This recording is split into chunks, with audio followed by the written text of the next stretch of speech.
Coming up, the Diamondbacks split the series with the St. Louis Cardinals. What went right? What went wrong? Breaking it all down for you next. You are Locked On Diamondbacks, your daily Arizona Diamondbacks podcast, part of the Locked On Podcast Network, your team every day.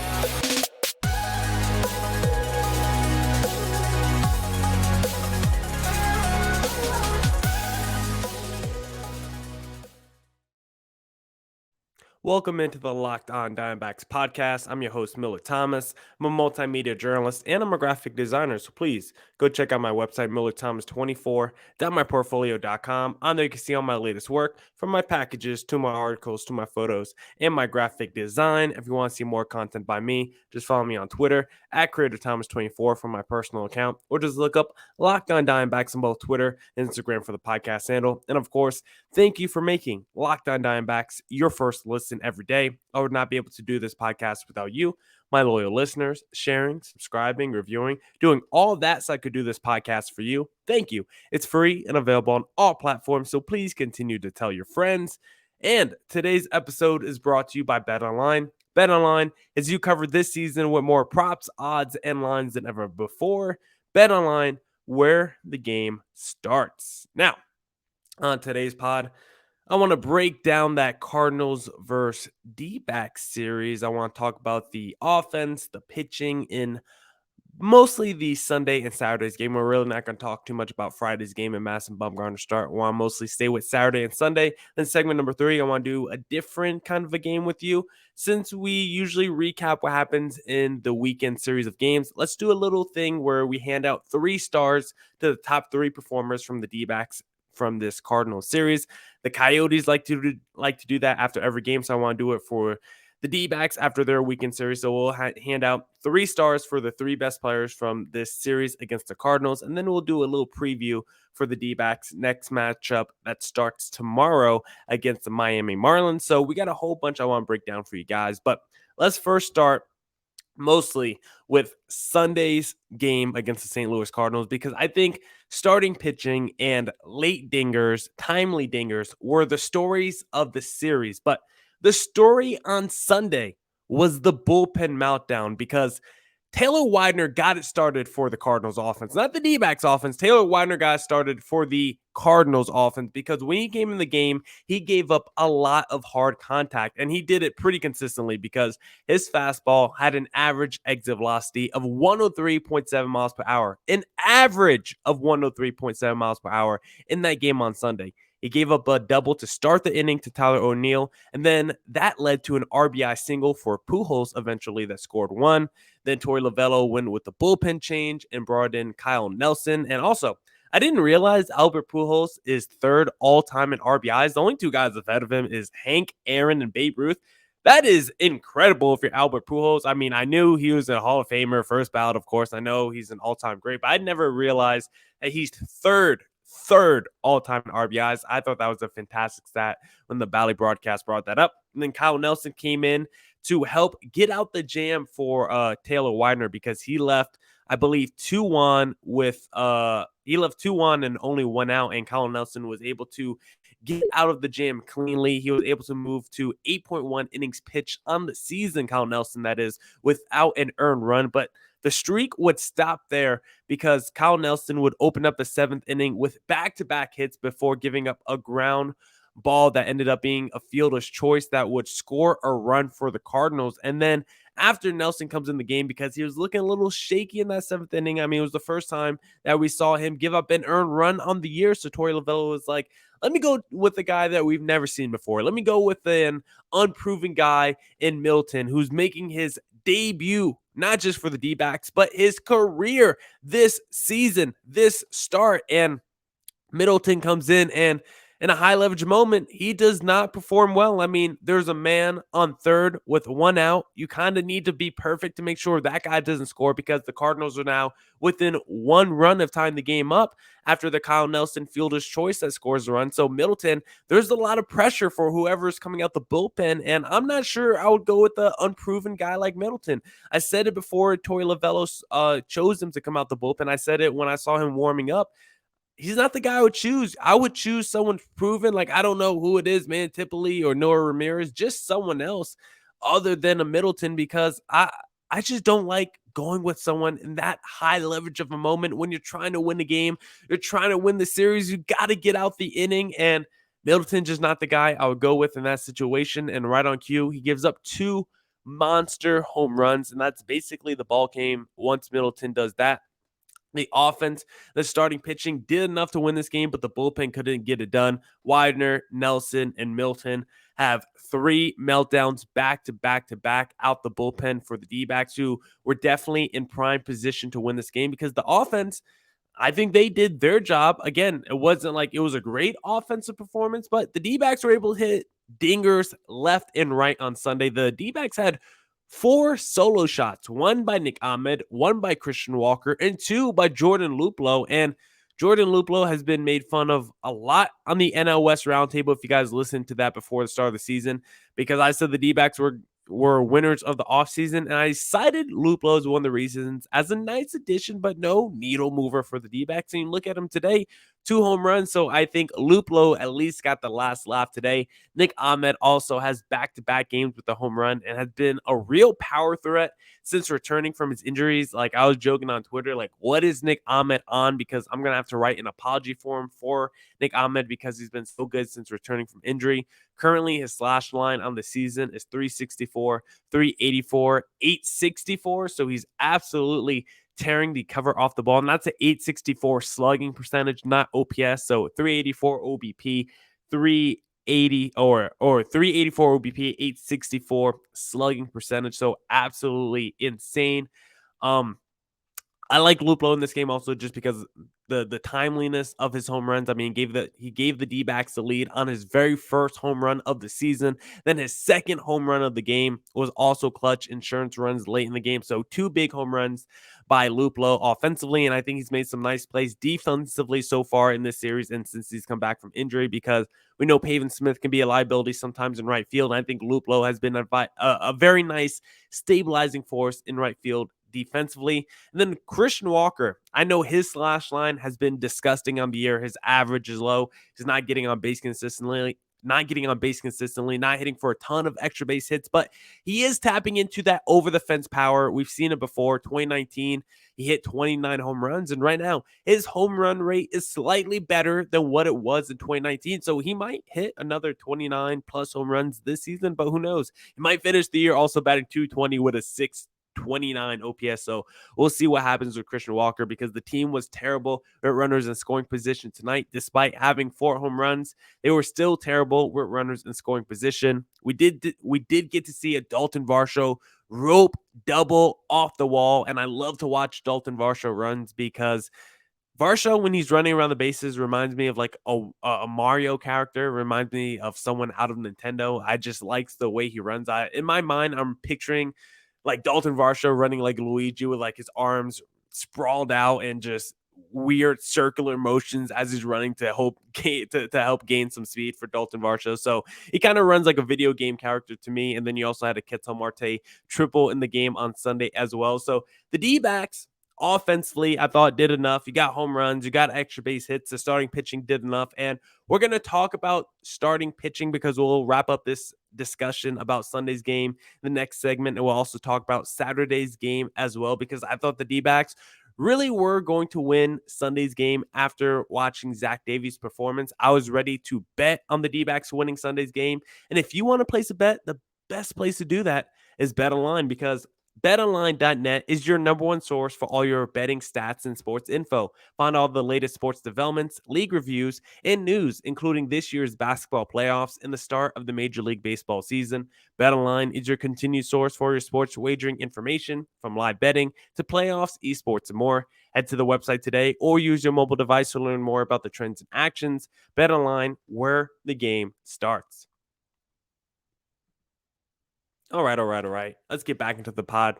Do you guys understand why I say Dalton Varsho video game character? Do you guys know Luigi? You guys gotta play like Super Smash Brothers when Luigi's running and he does that one attack where he like smacks the dude with his arms. That's how I picture Dalton Varsho. Maybe you guys, if you guys watch the YouTube video Locked On Diamondbacks on YouTube, you can see me make the circling motions with my arms because that's how I imagine Dalton Varsho running with those big circular swinging motions with his arms to help pick up and gain speed and momentum. So Dalton Varsho, you're definitely the third.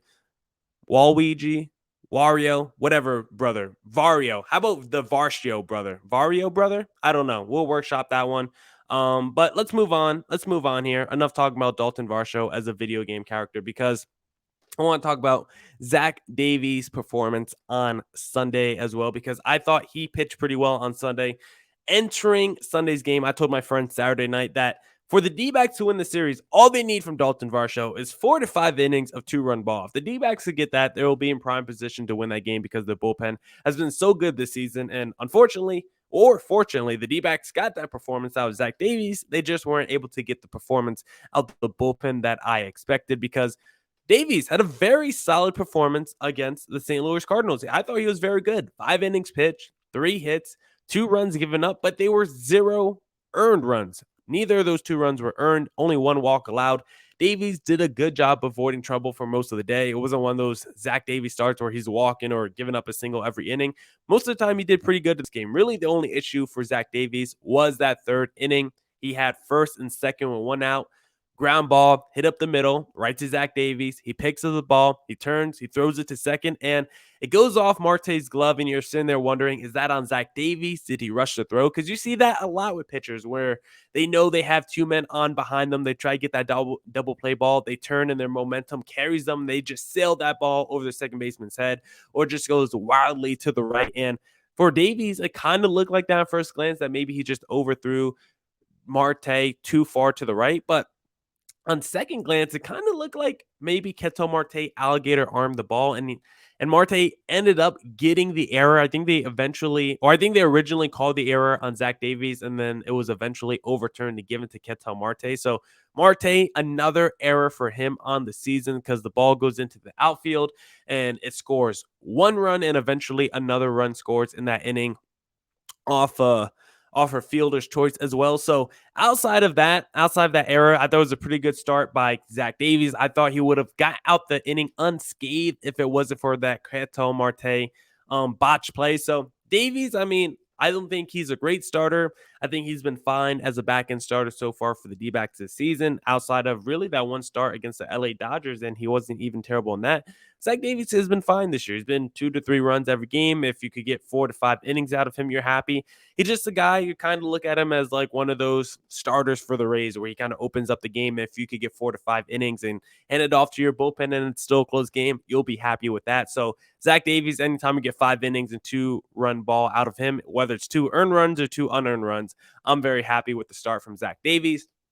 But it was only a good start from Zach Davies. If you want to see a great start, you would have to look at highlights from Saturday's game because Meryl Kelly had a very dominant start against the St. Louis Cardinals. He went nuclear. 7 innings pitched, 2 hits, 0 earned runs, and 4 strikeouts. His fastball velocity was actually down, only 92 miles per hour. His fastball velocity kind of has been trending down all season from his very first couple starts, but it doesn't really matter because Merrill Kelly is completely locked in with his command of his pitches, and he's able to locate repeatedly right now, which is huge. He can command and locate consistently. He doesn't need to throw 97 miles per hour when you know how to dot up the edges and just throw the pitches where you want. When the catcher sets up outside, Merrill Kelly can hit outside. When the catcher sets up inside, Merrill Kelly can hit that as well. He knows when to go down and away. He knows when to bring the high heat. He's able to throw strikes consistently now too.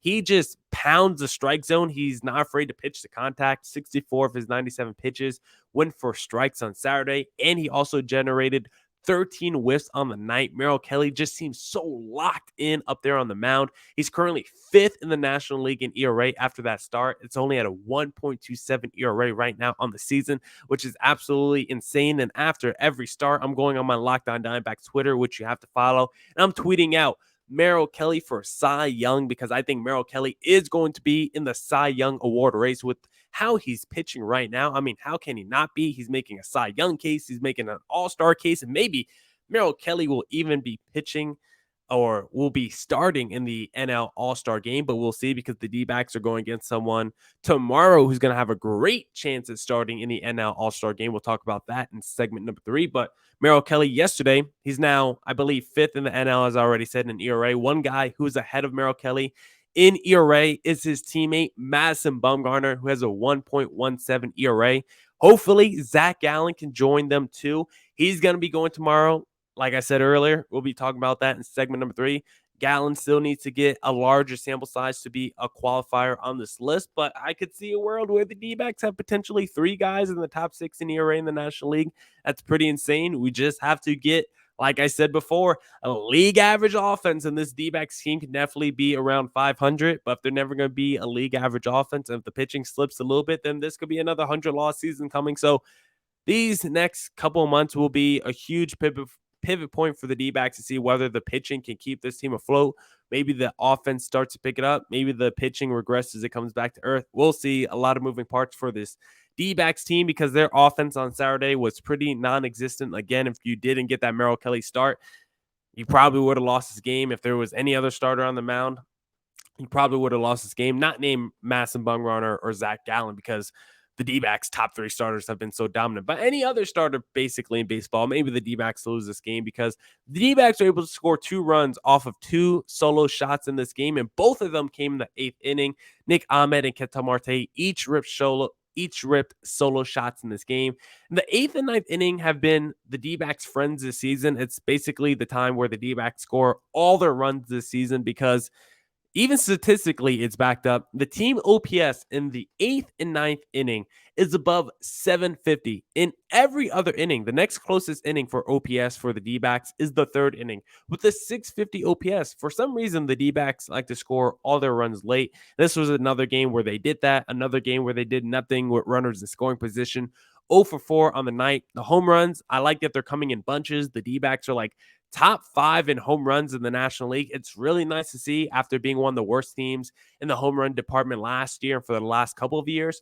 But they need to get guys on the bases. They need to get that OBP up. And if they could get a couple more base runners on and then hit those home runs, these 3 and 4 score games will go to 6 and 7 score games, and the D-backs will start piling up the wins. I mean, they beat the Dodgers in a series. They just split against the Cardinals and were in prime position to win that. And they still have a terrible offense. D-backs, please get a league average offense so this team can be competitive and potentially be a 500 team this season. Now, we'll hand out 3 stars for the top performers from this series and talk about tomorrow's matchup against the Marlins. But if the D-backs need something to take their mind off of Sunday's loss, they should try a Built Bar because Built Bars are absolutely delicious. And the reason why I love Built Bars is because I'm a health conscious guy. I'm trying to work out every day. I go to the gym when I can. And the problem I have with losing weight is I have a sweet tooth, okay? I admit it. I like eating candy. I like eating junk food.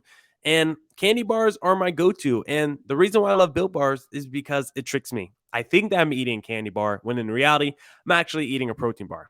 Low in calorie, low in sugar, high in protein, high in fiber, great for that keto diet. It's covered in 100% real chocolate, soft and easy to chew, and they have these bars called the Puffs. They're infused with marshmallow and protein, absolutely delicious. If you want your own box of Puffs or whatever flavor you want, my favorite flavor is probably cookies and cream. The best place to get it is built.com. Just go to built.com, use promo code LOCK15. You'll get 15% off your next order. Promo code LOCK15 for 15% off at built.com. All right. Let's get back into the podcast and let's hand out our 3 stars let's hand out our 3 stars for the D-backs from this series. And the first star I want to hand out to is Kettel Marte, who has started to heat up a little bit at the plate. The extra base hits are starting to come in. It's like Dalton Varsho a couple weeks ago. Dalton Varsho was going like 1 for 4 every game with either a home run or a double, but he wasn't able to get the multi-hit games. That's kind of where Kettel Marte is right now. He's not getting the multi-hit games, but he's starting to pick the extra base hits because in this series we saw on Sunday, triple, had a home run on Saturday, he had a double on Friday. He hit for the cycle this series, so you like to see that. He's starting to get a little bit better at the plate. It seems like his confidence is growing. I don't like the error he committed on Sunday. I'm not blaming him for Sunday's loss because I think it was mostly on the bullpen. But at least the offense is starting to pick up a little bit because we know how important Kettel Marte's offense is. And I think his defense will probably actually get better too if his bat starts to pick up, because for some reason his confidence at the plate seems to be tied to his confidence at second base as well. So I think once once the summer starts to heat up in Arizona, the ball travels a little bit more. And also there's been so much discussion with the lack of offense around baseball, and the deadening of baseballs, and how Major League Baseball has basically screwed their own sport by deadening baseballs and lowering the offense, which everyone wants. Like, who wants to see less offense? That's not as fun. So we could see maybe baseball juice the balls once again, quote unquote, juice the balls, or do something to increase the production that we want to see in the game, because people pay money to watch offense, and we're not seeing enough of that in baseball. So maybe baseball does something to increase the offense in the game, and that could help out Kettel Marte down the line. So we'll see what happens. I think once it starts to get warmer, I think Kettel Marte would play better. I think Kettel Marte, just as the season goes on, his confidence will start to grow. And then we'll see if Major League Baseball injects any juice balls into the system to also help increase offensive production around the league. So there's a whole bunch of variables that could affect Kettel Marte's offense over the next couple months. And then the second star I want to hand out to a D-backs player from this series is Nick Ahmed, because he was clutching it out in this series. I mean, he had the go-ahead home run on Saturday night. He had a huge home run on Sunday. He's been having huge home runs. I mean, he had a huge home run against the Dodgers as well. He's been supremely clutch since coming back from the injured list, and I might have to start typing an apology form for Nick Ahmed. I think a lot of other D-backs fans will have to as well. I've done a lot of pods discussing how I don't want Nick Ahmed as my starting shortstop. I know he's a great defensive player, but I always felt like he did nothing for me offensively. I always felt like his defense didn't outweigh how bad he was as an offensive liability. But so far this season, you can say since Nick Ahmed has come back from injury, Nick Ahmed has been the best D-backs offensive player. And right now, I'm like, you can't keep Nick Ahmed's bat out of the lineup. And I don't think I would have ever uttered those words before, but that's where we are, considering how bad this D-backs offense is. And again, go look at that Nick Ahmed slash line. He has been phenomenal this season. I love Perdomo. I liked what he's done so far this year as well, but I'm riding with Perdomo at third base for now till Rojas comes back, and I'm putting Nick Ahmed at shortstop, and hopefully Josh Rojas does the Nick Ahmed route and he just comes back and is supremely hot, because we need another bat to match up with Nick Ahmed, because like we've been talking ad nauseum on this pod, the D-backs are not doing a good job at runners in scoring position or scoring runs in bunches. So if Rojas comes back with a hot bat with Nick Ahmed continuing to stay hot, Kettel Marte heating up, Dalton Varsho heating up, Pavin Smith looking solid, guy gets set to be on track, Christian Walker hitting over the fence once again. This D-backs offense has a path of being relevant and at least being average, but they need to click and they need to come together as a team to do that. And then the final star I want to hand out is to Merrill Kelly, because he was absolutely dominant on Saturday. And it was kind of funny because Meryl Kelly was going against Mike.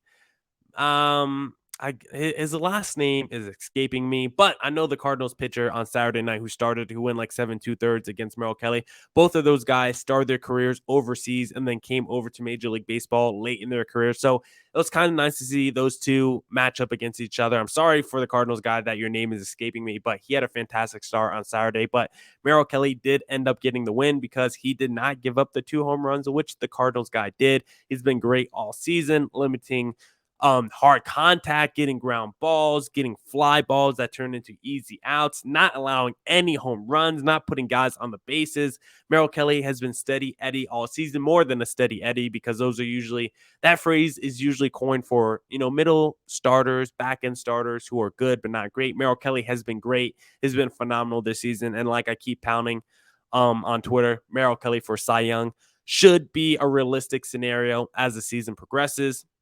And then I want to talk about a little bit about tomorrow's matchup, because we're going to see we're going to see potentially 2 Cy Young candidates match up tomorrow, because for the D-backs, we got Zach Gallen on the mound, and it's his first start in his major league career against his former team, the Miami Marlins. So this should be very fun. We should also see Jazz Chisholm against the D-backs, which should be very fun as well, because of course those two were traded for each other. And then on the mound for the Miami Marlins is Pablo Lopez, who I got on one of my fantasy teams. He's been fantastic for me. I always thought Pablo Lopez was a pretty good starter. His seasons have always just got cut short basically because of injuries. I mean, if you look at 2020, 2021, Pablo Lopez was very good. He just wasn't able to make a full start of games. I mean, 2020 was a shortened season, of course. 2021, I think, got cut short because of injuries, but he's been phenomenal so far this season for the Marlins. Number one in the AL in ERA, 0.39 ERA, 1,002 ERA plus, hasn't allowed a home run on the season, 4 walks to 23 strikeouts.